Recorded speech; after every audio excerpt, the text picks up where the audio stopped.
Sejarah Indonesia masih banyak yang belum tersingkap, entah karena minimnya informasi atau memang sengaja ditutupi.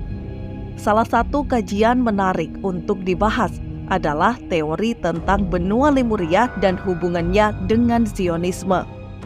Mungkin akan banyak orang Indonesia kaget jika mengetahui ide Zionisme ternyata turut bersemai di Nusantara.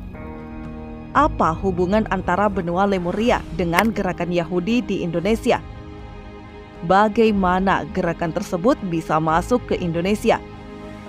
Lalu bagaimana pengaruhnya bagi Indonesia? Inilah video series Makna Masa, Lemuria dan Jejak Yahudi di Nusantara. Bagian 1, Zionis berbungkus spiritualis.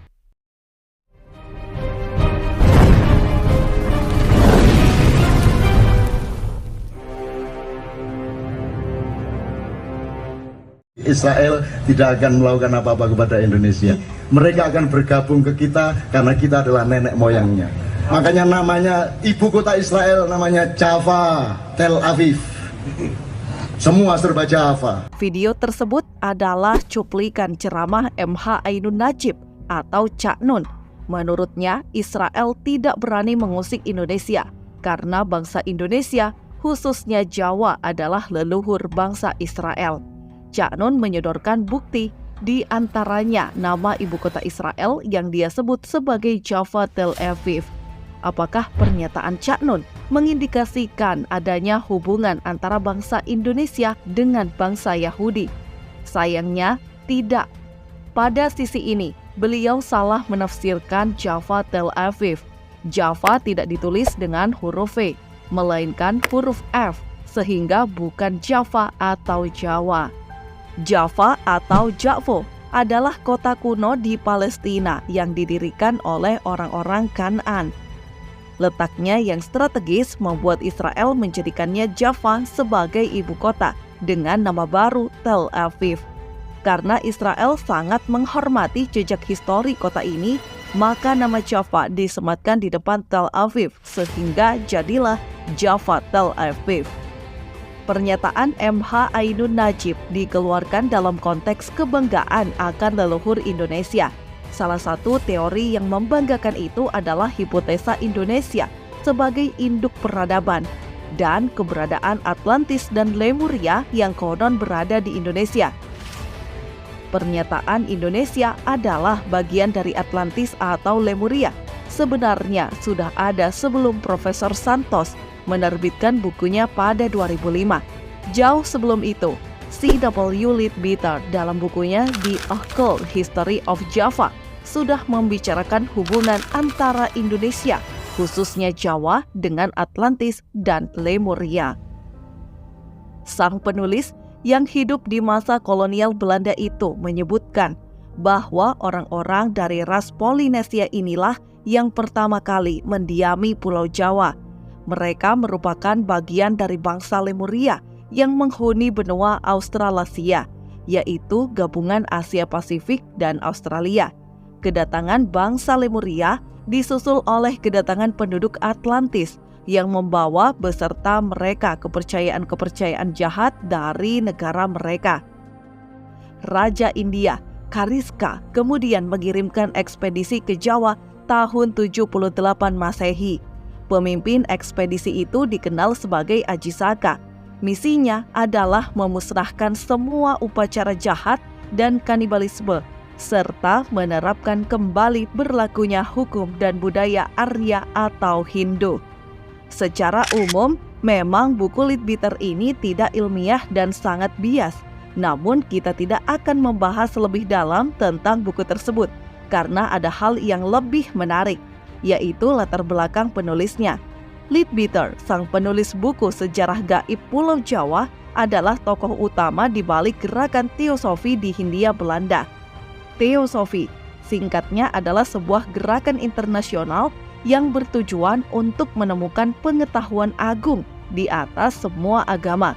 Dengan dalih untuk menemukan kebijaksanaan religi, mereka mencampur adukan semua ajaran agama. Gerakan teosofi sendiri adalah gerakan internasional yang didirikan tahun 1875 oleh Helena Blavatsky, perempuan Yahudi kelahiran Rusia berdarah Jerman. Didirikan di New York, teosofi terinspirasi dari berbagai diskusi yang mempelajari kepercayaan dan tradisi-tradisi kuno seperti Kabbalah. Kabbalah adalah ilmu mistis yang berasal dari tradisi Yahudi. Blavatsky dan para pendiri teosofi lainnya merupakan anggota Freemason.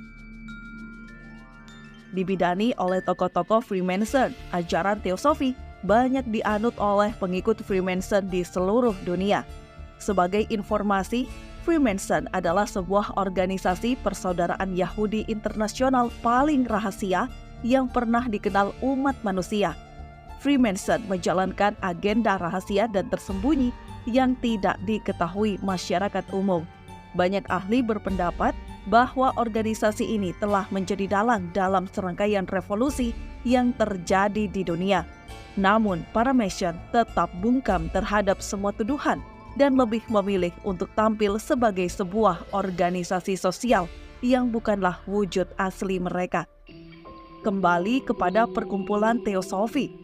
Sebelum mendirikan teosofi, Blavatsky memutuskan melakukan perjalanan ke berbagai penjuru dunia untuk menemukan intisari spiritualitas versinya. Ia pergi ke Mesir, India, Eropa, hingga ke Indonesia. Majalah Teosofi, Lucifer, melaporkan bahwa sebelum mendirikan perkumpulan teosofi, Madame Blavatsky berkali-kali ke Hindia Belanda dan menaruh perhatian tinggi terhadap nilai-nilai Jawa yang menurutnya dapat dijadikan penyumbang ajaran teosofi. Beberapa pendapat menyatakan Blavatsky memilih Indonesia karena ia yakin tradisi bangsa Lemuria masih meninggalkan jejaknya di Jawa. Kunjungan pertamanya ke Jawa dilakukan pada 1852. Di Indonesia, gerakan teosofi berkembang pertama kali di Pekalongan pada tahun 1883. Awal abad ke-20, teosofi mulai menjamur di Hindia Belanda. Mereka mendirikan cabang di Semarang, Surakarta, Surabaya, Yogyakarta, Batavia, dan Bandung. Pertemuan kelompok teosofi biasanya dilaksanakan di sebuah tempat yang disebut loji. Di Pekalongan, kelompok ini tidak berkembang karena reaksi keras masyarakat berhubung praktek ritualisme mereka, yaitu memanggil arwah. Karena itu, penduduk sekitar menyebut loji sebagai gedung setan. Pengalaman di Pekalongan memaksa mereka mengalihkan kegiatannya menjadi lebih humanis seperti kegiatan sosial dan pendidikan. Dalam menjalankan kegiatannya, perkumpulan teosofi bekerja sama dengan organisasi Freemason Hindia Belanda yang disebut Freemasonry. Mereka menempati gedung dan loji yang sama. Hadirnya perkumpulan teosofi seolah membangkitkan gerakan Freemason dan memperkuat jaringan Yahudi di Indonesia. Sebagai perkumpulan ritualis intelektual, teosofi lebih disambut oleh berbagai kalangan, bahkan masyarakat lokal sekalipun. Anggota teosofi banyak berasal dari para pejabat penting Hindia Belanda. Kenyataan ini menjadikan perkumpulan tersebut sebagai organisasi elit pada masanya. Sebagai gambaran seberapa besar pengaruh mereka, dahulu Jalan Merdeka Barat dinamakan sebagai Blavatsky Boulevard atau Jalan Raya Blavatsky. Untuk mendekati penduduk lokal, teosofi menyebarkan ajarannya melalui propaganda budaya dan seni Jawa, yaitu wayang. Berkat propaganda yang gencar lewat wayang, orang Indonesia, terutama priai Jawa, semakin banyak yang mengikuti gerakan ini. Selain itu, mereka seringkali mengadakan diskusi di mana priai pribumi dapat bergaul dan bertukar gagasan tanpa sekat dengan elit Eropa. Inilah yang menyebabkan banyak tokoh pergerakan nasional Indonesia tertarik untuk menjadi anggota teosofi. Menurut buku Iskandar P. Nugraha dalam Teosofi, Nasionalisme dan Elit Modern Indonesia, salah satu tokoh pribumi terkenal yang masuk organisasi teosofi adalah Dr. Rajiman Widyoningrat, Dr. Cipto Mangunkusumo, dan Dowes Dekker. Soekarno sendiri memiliki hubungan dengan gerakan ini.